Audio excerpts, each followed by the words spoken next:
इस खबरनामे में अनीसा इकबाल ने बढ़ाया कश्मीर में नेचुरल ब्यूटी का चलन और मुफलिसी से मेडल तक 14 साल का चैंपियन मोहम्मद यासिर।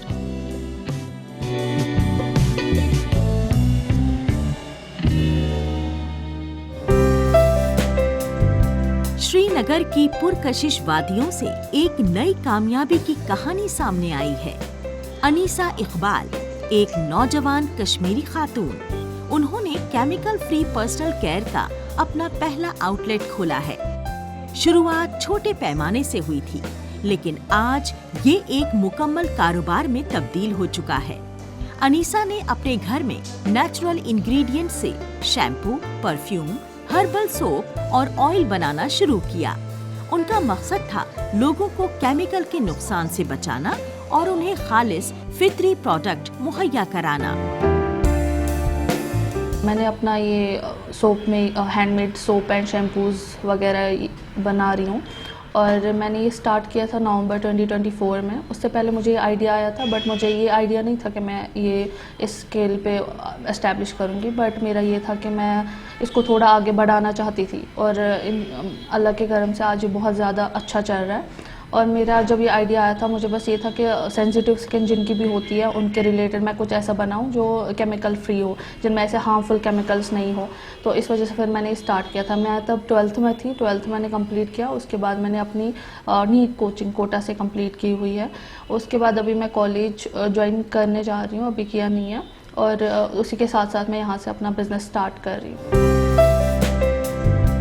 अनीसा के ब्रांड की सबसे बड़ी खूबी है प्योरिटी और सस्टेनेबिलिटी। यहाँ मिलने वाले हर प्रोडक्ट में सिर्फ खालिस एसेंशियल ऑयल्स, हर्ब्स और प्लांट एक्सट्रैक्ट्स इस्तेमाल होते हैं। ना आर्टिफिशियल प्रिजर्वेटिव, ना केमिकल कलर्स, ना सिंथेटिक फ्रेग्रेंस। रेंज में herbal shampoo, moisturising soap, natural deodorant, face pack, perfume और बहुत कुछ शामिल है। अनीसा बताती हैं कि इनके प्रोडक्ट्स न सिर्फ स्किन फ्रेंडली हैं, बल्कि एनवायरनमेंट फ्रेंडली भी हैं। यही वजह है कि श्रीनगर के हेल्थ कॉन्शियस खरीदार इनकी तरफ खींचे चले जा रहे हैं। हमने पहले अपने घर के लिए ऐसे बनाया था कि दिखता है कैसा होगा क्या, क्योंकि मैंने कोर्स किया हुआ था इसका। तो उसके बाद जब हमने ये बनाया तो मम्मा ने यूज़ किया, मैंने यूज़ किया, तो उनकी सेंसिटिव स्किन है। उसके बाद हम ऐसे ही रिलेटिव्स वगैरह को दे रहे थे कुछ लाइक स्मॉल बैचेस में ट्राई करने के लिए। उसके बाद जब अच्छा रिजल्ट आया तो हमने सोचा कि इसको आगे बढ़ाना चाहिए। ये पहले मैं ही सिर्फ थी, अभी मेरी एक सेल्स गर्ल है, डिलीवरी बॉय भी है। और अभी हमारा दूसरा आउटलेट जो पुलवामा में खोलने जा रही हूँ, वहाँ पर भी 2-3 सेल्स गर्ल्स प्लस मैनेजर्स वो रहेगा हमारा यहाँ पे। और बहुत सारे जैसे इससे बहुत अच्छा जो रेवेन्यू है वो जनरेट हो रहा है। अनीसा का मिशन सिर्फ प्रोडक्ट्स बेचना नहीं, बल्कि अवेयरनेस फैलाना भी है।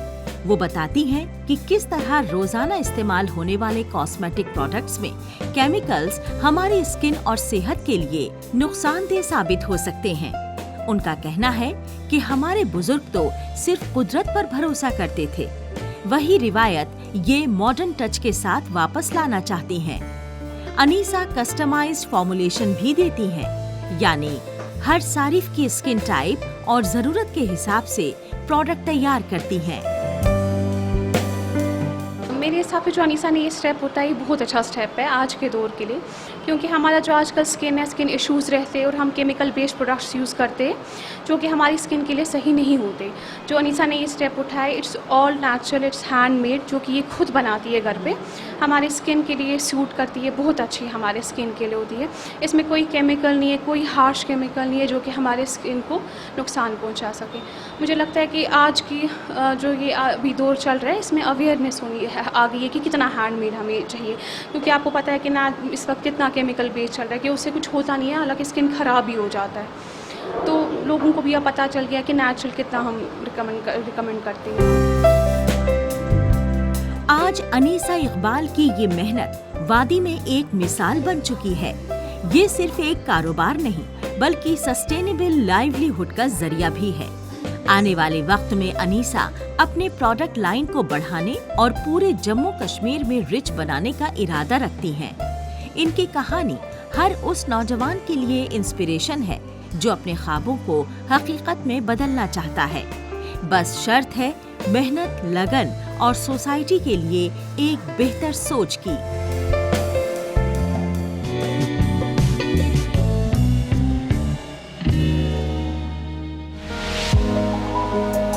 राजौरी का एक मासूम चेहरा, लेकिन मुट्ठियों में फौलाद। मोहम्मद यासिर, उम्र सिर्फ 14 साल, मगर हौसला पहाड़ जैसा। वालिद का साया 6 साल पहले उठ गया। मां नसीम अख्तर घर घर काम करके गुजारा करती हैं।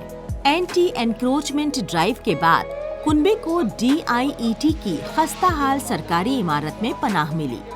टपकती छत, डर की दीवारें, चारों तरफ गंदगी और बदबूदार पानी। इसी मुश्किल माहौल में यासिर अक्सर खाली पेट प्रैक्टिस के लिए निकल पड़ता। भूख लगी है के बजाय बैग कहाँ है, ये सवाल रहता। लेकिन इसी कामयाबी की भूख ने उसे कभी रुकने नहीं दिया। प्राइम मिनिस्टर मोदी सर का शुक्रगुजार हूँ जिन्होंने स्कीमें खोली। उन्हीं की वजह से मैं आज इधर हूँ। जैसे वो जैसे वो चाय बेच कर कितने बड़े हुए, वैसे मैं भी उन्हीं की तरह अब काम कर इंशाल्लाह मैं एक दिन इंटरनेशनल खेलूँगा। अभी मेरी सिलेक्शन हो चुकी है, तो मैं इंटरनेशनल में इंशाल्लाह गोल्ड मेडल लाऊंगा और आगे भी खेलता रहूँगा।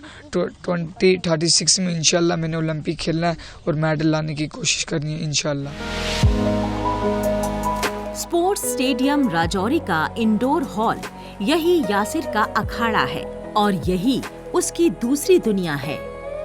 खेलो इंडिया सेंटर के बॉक्सिंग कोच इश्तियाक मलिक, उस्ताद, मुहाफिज और रहनुमा सुबह की वार्म अप से लेकर shadow boxing, footwork, bag work और स्पेयरिंग तक हर राउंड में इनके साथ हैं। भूख लगने पर भी डिसिप्लिन नहीं टूटा। टाइम पर आओ, टाइम पर जाओ और हर रोज कल से बेहतर बनो, यही उसूल। कोच कहते हैं बेटे में आग है, लेकिन आग को शक्ल देनी पड़ती है। ये बच्चा जो है ये भी खेलो इंडिया सेंटर में, मोहम्मद यासिर है इसका नाम, ये भी खेलो इंडिया सेंटर में प्रैक्टिस करते आया है 2022 से। इसका जो सफ़र की शुरुआत हुई है वो 2022 से हुई है और जिस स्कीम के थ्रू हम यहाँ पे आए हैं उस स्कीम का नाम है खेलो इंडिया और उसी स्कीम के थ्रू ये सेंटर भी आए हैं। और हमारे को जो मेन हमारा टारगेट था वो यही था कि हम टैलेंट हंट करें और ग्रास रूट से ऐसे बच्चों को उठा के आगे लाएं, उनको एक अच्छा प्लेटफॉर्म प्रोवाइड करें, उनकी स्किल्स को समझें और जो उनमें कमियाँ हैं वो पूरी करें और आगे के लिए उनको तैयार करें, चाहे वो नेशनल मेडलिस्ट और इंटरनेशनल मेडलिस्ट देश के लिए मेडल आएँ। और इस बच्चे का सफ़र देखिए, स्टूडेंट्स तो मेरे पास काफ़ी हैं, लेकिन जो यासिर है इसका सफ़र बहुत ही ऐसे समझ लीजिए तकलीफ से गुजरा है, बहुत ही स्ट्रगल्स के साथ निकला है इसका सफ़र, क्योंकि ये बच्चा फाइनेंशियली इतना अच्छा नहीं है। नोएडा, उत्तर प्रदेश 4th सब जूनियर नेशनल बॉक्सिंग चैंपियनशिप का रिंग। फाइनल में मणिपुर के नेल्सन ख्वाबर कपाम के खिलाफ स्ट्रेटजी साफ, जैब से दूरी, दाएं सीधे से स्कोर, मौका मिले तो लेफ्ट हुक की चोट। बेल बजते ही पंचों की बारिश और जजों की स्कोर शीट पर सोना, नेशनल गोल्ड। जम्मू कश्मीर के लिए ये चौथा सब जूनियर गोल्ड, मगर इस बार की चमक अलग, क्योंकि ये मेडल उस बच्चे के ग्लव से निकला जिसने भूख सही, बेघर रहा और हालात की मार को मात दी। एक बच्चा जिसने सिर्फ ख्वाब देखे नहीं है, उनको मुकम्मल भी किया है इस पे जाके। और खेलो इंडिया सेंटर जो हमारा रजौरी में, इसको एक साथ ही में घर के बिल्कुल पास में इसको एक प्लेटफॉर्म मिला है। मेरे जैसे कोच को खेलो इंडिया सेंटर के थ्रू अपॉइंट किया गया यहाँ पे, और जिसको ये प्लेटफॉर्म मिला ये करने का। और कई बार ये बच्चा आता था, भूखे पेट आता था, एक चीनी एक रोटी खा के आता था, थोड़ी सी चीनी रोटी के साथ लगा लिया, प्याज रोटी के साथ अकेला खा लिया, कभी कभी खाली पेट आ जाता था। तो इसका पूरे 3 साल यही स्ट्रगल रहा है, इन सब चीज़ों को ओवरकम करके, घर के हालात देख के, खाने पीने की फाइनेंशियल कंडीशंस देख के ये दूसरों के घर काम करने जाता था। सर, इसने 2500 रुपये पे काम किया है लोगों के घर और वहाँ पे खाना बनाया है, और उसके बावजूद भी टाइम निकाला है प्रैक्टिस के लिए, और प्रैक्टिस करके इसने नेशनल मेडल लिया है। उसके बाद भी ऐसा ख्वाब मुकम्मल करना, ये बहुत मेंटली बहुत कम बच्चे ऐसे स्ट्रांग होते हैं, और हम सबको आगे आना चाहिए ऐसे बच्चों की सपोर्ट करने के लिए। वालिदा नसीम अख्तर की आंखों में आंसू थकान की नहीं, फख्र के हैं। वालिदा की सिसकी और मुस्कान साथ साथ बहती है। कोच इश्तियाक मलिक के लिए ये जीत एक बच्चे की नहीं, पूरे इलाके के ख्वाबों का मेडल है। जिला इंतजामिया ने जश्न आज़ादी के मौके पर यासिर और उसके कोच को एजाज दिया। ये सिर्फ ट्रॉफी नहीं, भरोसे की मोहर है। अब नजर है 2036 ओलंपिक पर। मुश्किलें आएंगी तो आए, नजर गोल पर रहेगी।